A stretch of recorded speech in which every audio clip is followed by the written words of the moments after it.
In this video, you'll learn the way to use curtain walls to create a timber stud wall as they are built in real life. Shall we?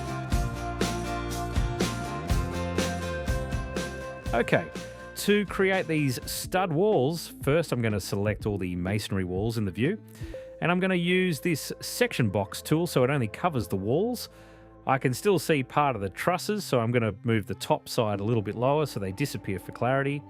Okay, previously we modeled the stud walls as simple walls. We had two different wall types. One was 70 millimeters wide and the other one 90 millimeters wide.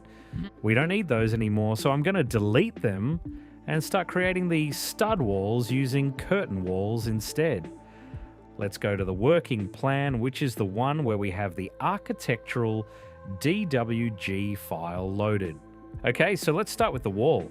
Under the Structure tab, select Walls. From the Properties palette, at the end of the list, you'll find the curtain wall types. Remember that when we started this tutorial, I used the construction template. If you're using a different template, you might not have the exact same wall types available. If that's the case, simply follow this path to find the proper templates. Okay, now that's clarified, I'll go back to the Structure tab to create the curtain wall. And I'm going to choose the empty curtain wall. Because I'm working in a ground floor plan, I'll make sure the wall is set to height mode and connected to level 1. And first I'm going to create a wall here outside the main building so we can configure it properly. If I jump to the 3D view and expand the section box a little around this area, we can see the empty curtain wall made only from a single glass panel. We don't need the section box for now, so I'll hide it. Now that we have the wall here, we can start configuring the stud mullions and noggings. So first, select the wall, click Edit Type, and rename it to Stud Wall 70 by 35, since it will be a 70 millimeter wall with 35 millimeter thick studs. Now go to the Vertical Mullions category, and from the drop-down list, select a rectangular mullion. Here I already have a 50 by 150 rectangular mullion, so let's use it for now. Now let's change the vertical spacing. A common stud spacing is 450 millimeters, so let's use that. If you want to quantify the exact number of studs, you may want to use fixed distance. That will generate the exact stud count. But if you mainly want the wall to look symmetrical and clean, you can use maximum spacing instead. I'm going with that option. Finally, uncheck this option because sometimes it creates strange cuts that we don't want. Click OK, and now you can see the studs. As you can see, it looks like the studs are not centered within the wall.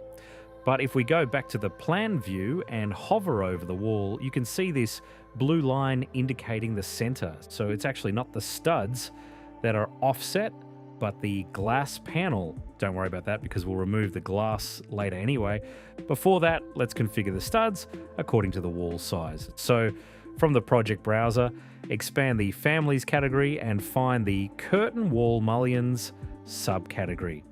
Then select Rectangular Mullion, locate the one we used for the stud wall, and double-click to edit it. Let's first rename it to 70 by 35 stud, or maybe timber stud. Yes, that sounds better. Now first let's adjust the thickness. Remember that this dimension represents the wall thickness, so the value here should be 70 millimeters. The other dimension, which is 35 millimeters, needs to be split into two sides. That's why this stud, which originally was 150 by 50, has 25 millimeters on each side. So we'll do the same here. Our stud is 35 millimeters, so let's type 17.5 millimeters for each side, giving us 35 millimeters total. Let's also change the material to structural timber and click OK. Now the wall looks much more realistic. Switch to the plan view to confirm that everything is working correctly. Now let's create the noggings by simply duplicating the rectangular mullion and renaming it 70 by 35 timber noggin. If your noggin size is different, you can modify it here. Let's go back to edit the wall, and now let's focus on the horizontal mullions. Change the type so it uses the noggin. For the spacing of these elements, we only want one noggin in the middle.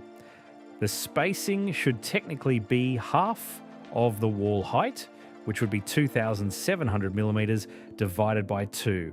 However, because we are using maximum spacing instead of fixed spacing, we can use a slightly larger value. Let's go with 1,500 millimeters. Click OK to finish, and you should now see the noggin positioned in the middle. To make absolutely sure it is centered, select the wall and from the Properties palette, locate the horizontal grid section and change the justification to center. Make the vertical mullions justified to the center as well because it looks cleaner. Now let's continue creating the elements for the wall borders. The only element we still haven't created is the top and bottom plate. Duplicate the rectangular mullion and call it 70 by 35 top and bottom plate, since they'll be the same.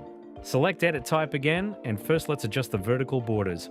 These borders right here don't need a new element, so let's simply set the vertical border type to match the interior mullion type.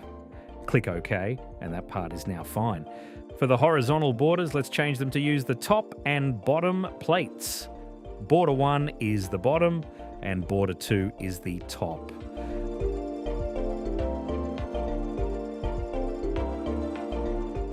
Okay, as you can see, it looks correct, but actually, it's still not perfect. You can see here, oh, hold on, we can't see the top of the wall.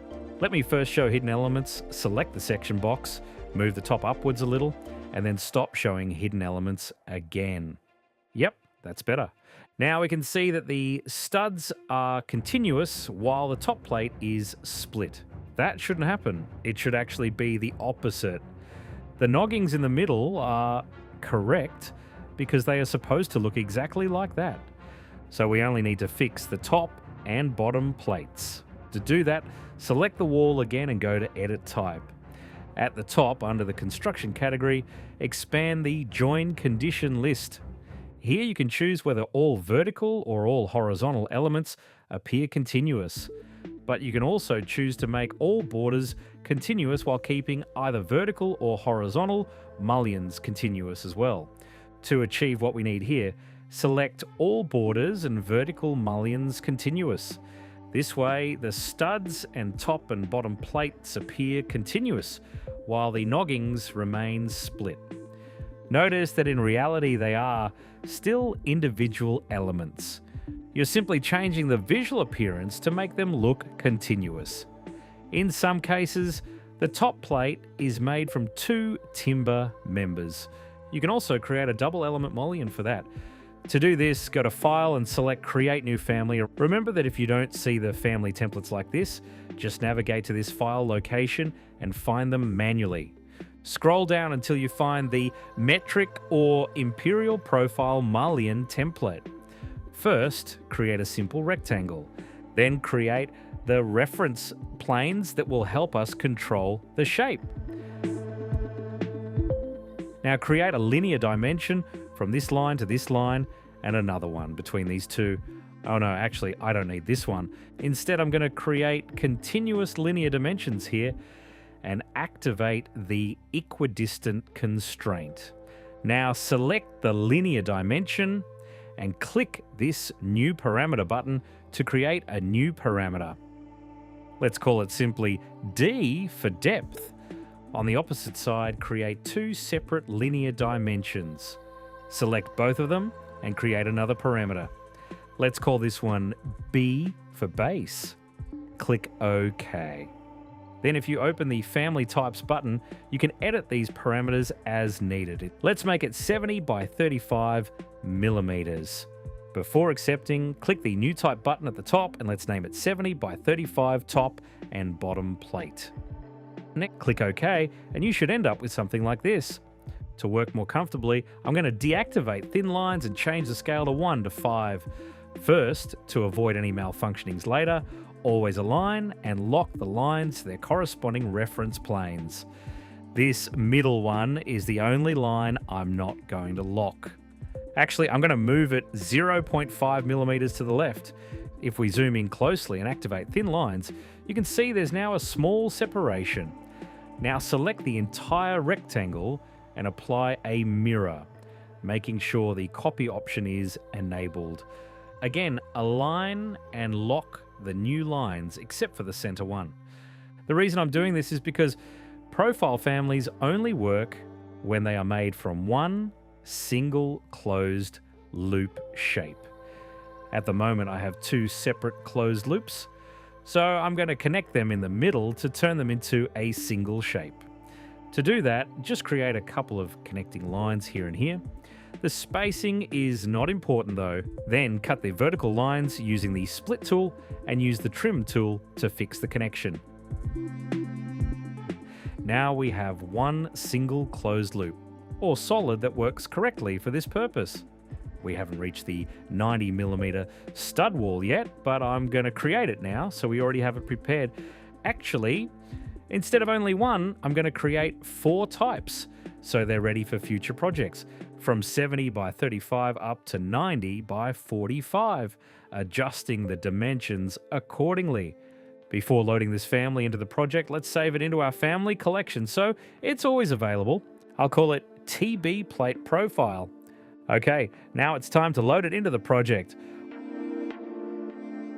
Once it's loaded, we can find this new profile under the Profile Families category.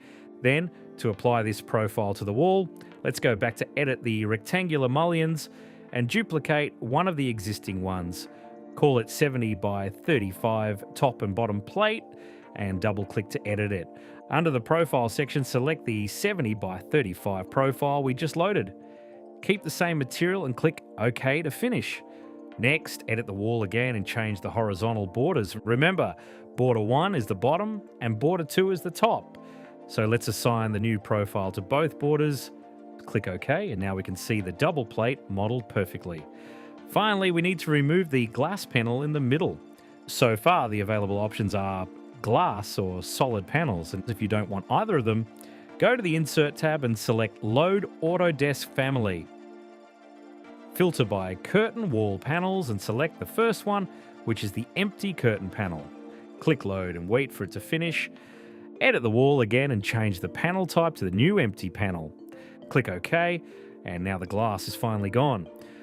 To complete this video, I'm simply going to create a 90 by 45 stud wall the same way I created the previous one. So I'll do this section in speed motion. First, I duplicate the stud and make it 90 by 45. Then the noggin, although this one doesn't need to be 90 by 45, so I'll keep it as 90 by 35. Finally, the top and bottom plate.